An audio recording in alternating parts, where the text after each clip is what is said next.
வாழ்க வளமுடன். இப்போ வந்து நம்ம எதை பற்றி பேச போகிறோம்னு பார்த்தீங்கன்னா, இரத்த சோகையை சரி செய்யறதுக்கும், மாதவிடாய் பிரச்சனையை சரி செய்யறதுக்கும், அதுக்கப்புறம் பார்த்தீங்கன்னா இடுப்பு வலி, முதுகு வலி, அந்த அந்த அடிவயிறு வலி, அதுக்கப்புறம் பார்த்தீங்கன்னா நம்மளுக்கு வந்து நோய் எதிர்ப்பு சக்தி அதிகமாக இருக்கிறதும், நம்மளுக்கு இயற்கையிலே கிடைக்கக்கூடிய ஒரு மூலிகையை வச்சு இதை எப்படி சரி செய்யலாம் அப்படின்னு பார்ப்போம் வாங்க. இதுதாங்க அந்த மூலிகை. இது என்ன மூலிகைன்னு பார்க்குறீங்களா? கள்ளி, சப்பாத்தி கள்ளி அப்படின்னு பேர். இது கிராமங்களில் நாங்கள் வந்து சப்பாத்தி கள்ளி அப்படின்னு சொல்லுவோம். இதோட இலையை பார்த்தீங்கன்னா அப்படி ரவுண்டாக இருக்கும், இவ்வளோ பெருசுக்கு இருக்கும், நல்லா பெருசாகவும் இருக்கும். அது உடம்பு பூரா முள்ளாக தான் இருக்கும். அது சப்பாத்தி முள் அப்படின்னு சொல்லுவாங்க. மீன் முள் மாதிரி இருக்கும். தண்டுனா அவ்வளவுதான், தொலைஞ்சோம். அந்த அளவுக்கு வந்து பவர் உள்ள முள். இது விஷம் மாதிரி உள்ளது.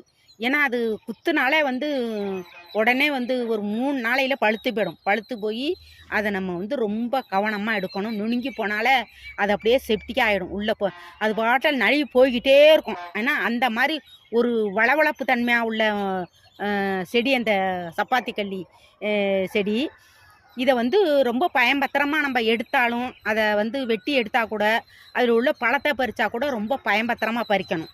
அந்த அளவுக்கு அந்த பழத்துலேயும் முள் நிறையா இருக்கும். அந்த சப்பாத்தி கல்லிலையும் அந்த கள்ளி இலையிலையும் அந்த மாதிரி முள் இருக்கும். இப்படி 5 இவ்வளோ பெருசு கையடம் பெருசு இருக்கும். ஒரு கணுவுக்கு ஒரு இலை, ஒரு கணுவுக்கு ஒரு இலை இருக்கும். சப்பாத்தி கள்ளி எங்கெல்லாம் இருக்கும் பார்த்தீங்கன்னா, காடு கரையோட இருக்கும். இது வந்து வறண்ட நிலங்களில் இருக்கும். அது வறண்ட நிலத்தில் இருந்தாலும் அது வந்து பசுமையாக தான் இருக்கும். எப்போ பார்த்தாலும் அதை பார்க்குறதுக்கு பசுமையாக தான் இருக்கும். ஏன்னா அந்த அளவுக்கு அது தண்ணியை வந்து அப்படி சேகரித்து வச்சுருக்கோம். இந்த தண்ணியை சேகரித்து வச்சுருக்கோம். இப்போ பார்த்திங்கன்னா அந்த காலத்தில் கிராமங்களில் ஆறு குளம் இதில் பார்த்திங்கன்னா பைப்பே போடாத காலங்களில் ஆற்றுல தண்ணி குடிச்சிருக்கிறாங்க. ஆற்றுல தண்ணி தூக்கி குடிச்சிருக்கிறாங்க மண்பானையில். அப்போ வந்து இந்த இலையை வந்து பயன்படுத்தியிருக்கிறாங்க.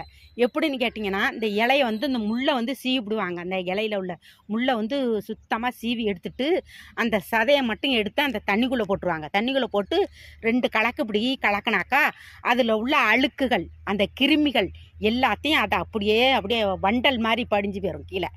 அது படிஞ்சு போனதுக்கு அப்புறம் கொஞ்ச நாள் வச்சுருந்தோம்னா அந்த தண்ணியை பார்த்தா நம்ம நிழல் வந்து அந்த தண்ணிக்குள்ளே தெரியும். அந்த அளவுக்கு அந்த தண்ணி வந்து அவ்வளோ ஒரு க்ளீனாக போயிடும், சுத்தமாகிடும் அந்த தண்ணி.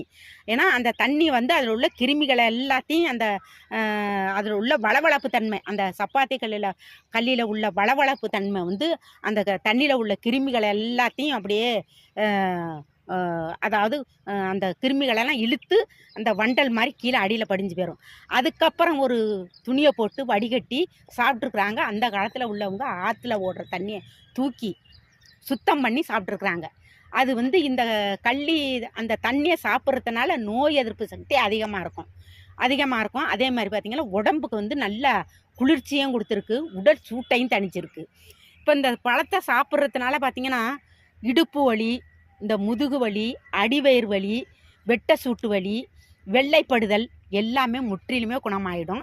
இது வந்து ஆடு மாடுகள் இப்போ வந்து நான் கிராமங்களில் பிள்ளைங்க ஆடு மாடு ஓட்டிக்கிட்டு போகுதுன்னு வச்சிங்களேன். அப்போ வந்து இந்த சப்பாத்தி கல்லியை வந்து எடுத்து அப்படியே ரவுண்டாக கடித்து இதை ரவுண்டாக எடுத்து அப்படியே எடுத்துகிட்டு இந்த மேலே முள் இருக்குது பார்த்தீங்களா, அதை வந்து கீழே பில்லில் போட்டு நல்லா அப்படியே உரசனம்னா அந்த முள் கொட்டி போயிடும். கொட்டி போனதுக்கு அப்புறம் அதை கடித்து சாப்பிட்றது. அதில் வந்து தொண்டை முள்ளுன்னு ஒரு முள் இருக்கும். இந்த மாதிரி உடைச்சோம்னா இதுக்குள்ளே இந்த மாதிரி கலராக இருக்கும். இதுக்குள்ளே இருக்கிறத தான் சாப்பிட்றது. இந்த மாதிரி எடுத்து சாப்பிட்றது.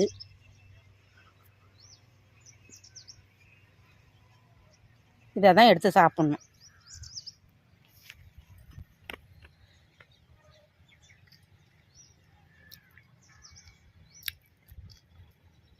இந்த ஓரத்தில் இருக்கும். அதுக்காக தான் இந்த பகுதியை வந்து அப்படியே இல்லை கத்தியை வச்சோ இல்லை பல்லாலையோ, அப்போ வந்து ஆடு மாடு மேய்க்க போகிறப்போ ஒரு குச்சை தானே ஒடிச்சிக்கிட்டு போகிறது.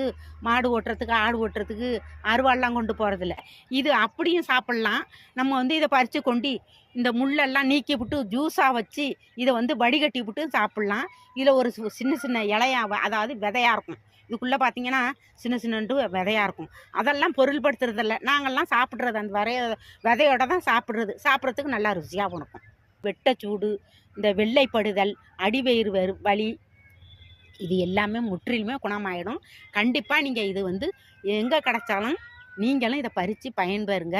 அதே மாதிரி எந்த தண்ணி குடித்தாலும் இதில் ஒரு துண்டு இந்த சப்பாத்தி கல்லி இலைய அப்படியே கட் பண்ணி அந்த தண்ணிக்குள்ளே போட்டு சாப்பிட்டு பாருங்களேன். அதோடைய ருசியே வேறையாக இருக்கும். அது குடித்ததுக்கு அப்புறம் அப்படியே கண்ணெல்லாம் குளு குளுன்னு இருக்கும். உடம்புக்கும் நல்ல ஒரு ஸ்ட்ரென்த்து வலிமையாக இருக்கும். கண்டிப்பாக நீங்களும் இதை பயன்படுத்தி பாருங்கள். பயன்படுத்தி பார்த்துட்டு கமெண்ட் பாக்ஸில் கமெண்ட் பண்ணுங்கள். இந்த வீடியோ பிடிச்சிருந்தா லைக் பண்ணுங்கள், ஷேர் பண்ணுங்கள், கமெண்ட் பண்ணுங்கள். மறக்காமல் சப்ஸ்கிரைப் பண்ணுங்கள்.